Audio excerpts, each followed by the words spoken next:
My name is Michael Absalom, and these bunch of squares are my family and friends.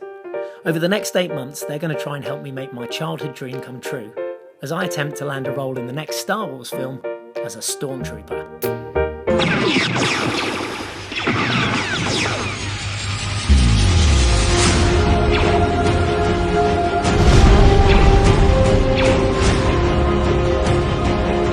Everybody else at 9 o'clock on a Monday morning is going into the office, but he's running around in a Stormtrooper outfit. I think everybody who loves Star Wars, everybody who's engaged with Star Wars, has found something in that film that they've put into real life. I think there's absolutely no doubt by the end of his experience he will have earned his rights as a Stormtrooper more than any other Stormtrooper.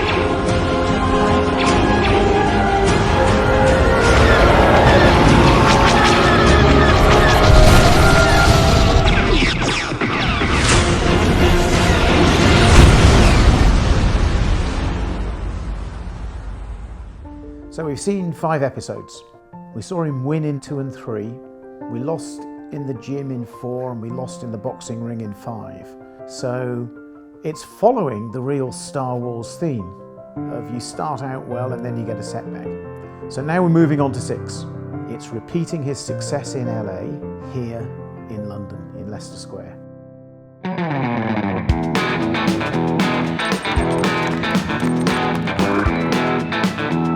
This is the biggest movie probably since Return of the Jedi for the Star Wars nerds, particularly the UK-based nerds. This is the big day. This is the day they've been waiting for since 1982 or whenever the last movie came out. This is the biggest day of their lives. Tonight is the acid test. I mean, absolutely massive. This is the end of the 8 months. This is what we've been building up for. This is the moment. This is Michael's time. This is the biggest night of the whole project. And he needs to step up and be a hero. He calls me and he says he needs to get ready for the premiere and turns up with a box of kit. I didn't have much time to tell my colleagues at work that he was going to do this. So we've got 1 hour to get into the outfit. When he's not in control, it can be apocalyptic. Oh. Sitting there listening to Abs for an hour and a half, huff and puff and F and Jeff, became quite a tense evening as if it was his premiere. And I've been in this beep thing for 251 days. Why don't you just swear and then beep on the top? It's a good idea. So just say Yeah, because at least there's a bit of a release and get it beeped out. Abs is a little troubled throughout the day because he has tried very hard to get a ticket, and I think he'd been promised by our friend Jack that Jack could sort this, and it didn't come through. Disappointing for everyone. Only to find out that I think that if you walked into Leicester Square at lunch, they were handing out tickets. I don't know why I didn't pop down there and just grab one. That would have solved a lot of heartache.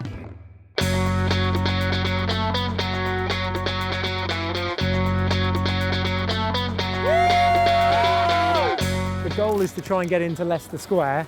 We haven't been given media accreditation, so again it's going to just be about blagging it. The challenges that he's going to face are mainly the security and the complete blackout that he's going to be faced with when he gets to Leicester Square. He doesn't really know anyone, he hasn't got a ticket, and he is going to face a lot of no's. He's going to face a lot of big, angry bouncers, and that is what he needs to flirt his way past.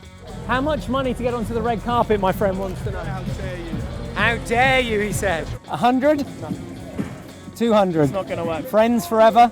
I don't have friends. I don't think he thought that there might be another 10,000 people dressed as stormtroopers going to see one of the biggest movies, of the last century, also having a similar wish to get alongside Harrison Ford and Abrahams and Chewie and the rest of them. He may have underestimated the global audience that is attracted by a world premiere.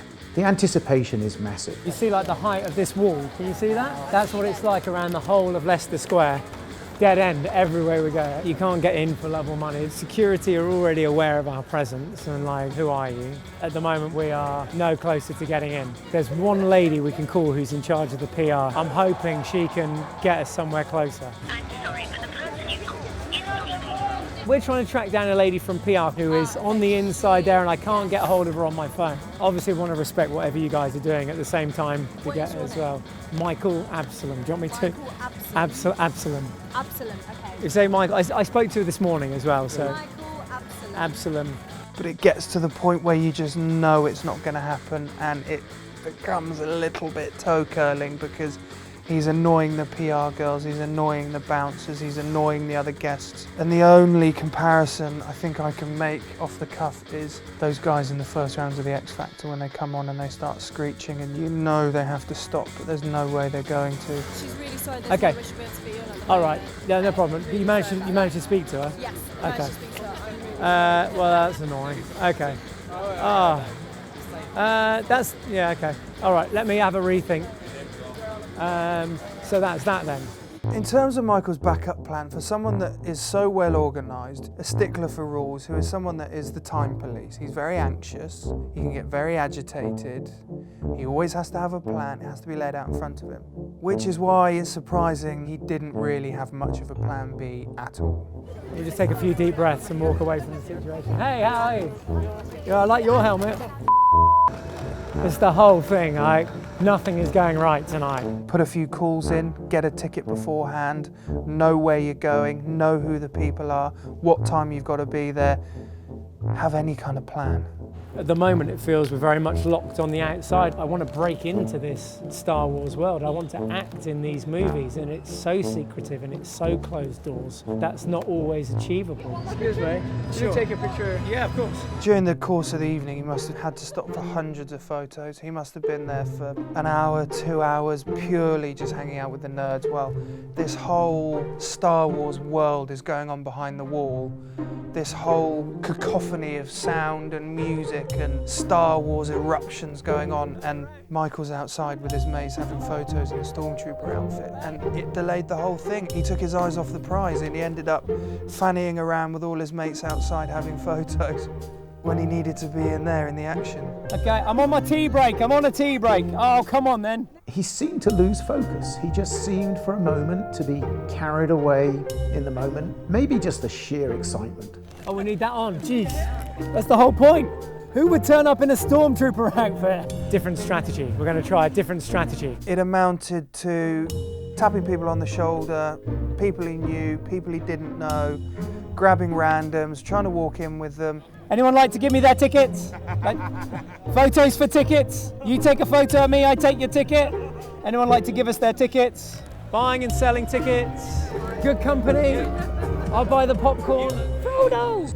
Even a poor bloke that he's met in a bar around the corner with his family, he tried to escort them in.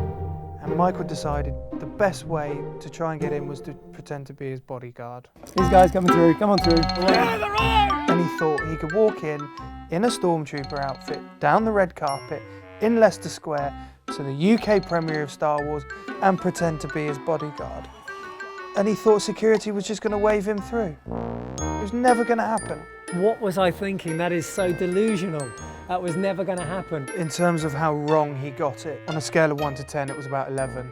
It was yes or no, it was hero or zero, it was sink or swim. It wasn't a case of how wrong did he get it, it was either right or wrong. He was in or out. He was out.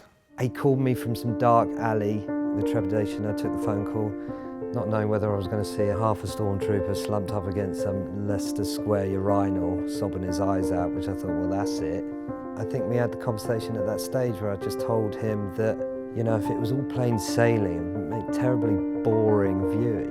Yeah, and I think that would give the show a bit more meat instead of, I'm a happy Stormtrooper, you know? Yeah, I get your point. Take your point. It looks like failure, it looks like the end, it looks like it didn't work, but do you know what? We're only 2/3 of the way through this and anything could happen. It's the same as any good journey, it's the same as any good story or any good movie. This may also be the best thing that's happened in terms of keeping this project exciting and alive. I took a real turn to the dark side this afternoon. Oh, you went super dark.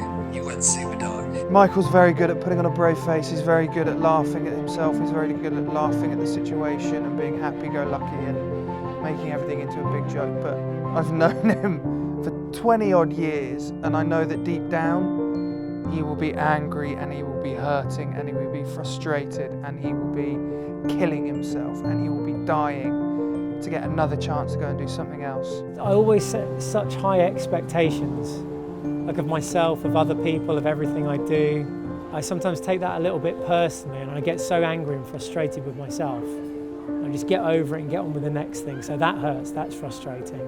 We didn't even get over the fence. We didn't even get onto the red carpet. Spectacular fail all round. He's going to be feeling pretty down and he's going to feel like he's on the canvas, and this is a real moment where he needs to dig deep and pick himself up, basically reboot, and he's going to have to go again. We're just going to have to take that one on the chin and just carry on with our mission. It's plain and simple. You know, Star Wars 8, whatever it is called, is still a possibility. I think a lot of people would give up. I don't think he should. This is the middle of it. This is the guts of it. We know there's going to be an ending to this. We just hope it's the return of the Jedi bit, not a really horrible, crass, depressing ending. All signs are heading towards a bit of a negative at the moment, but you just think something might happen. Oh, God. I really want this. I want this more than anything. 100%, without question, this is an achievable goal.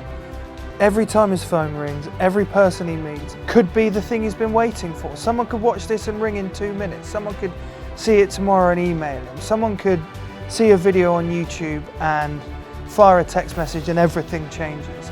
He's got a whole third of this thing to go and anything can happen at the moment. We're not going to have the happy ending after 8 months that we thought, but who knows, I think we will after 18. Those things that are the closest to you and your passions, those are the things you follow. So now your journey is to follow your bliss.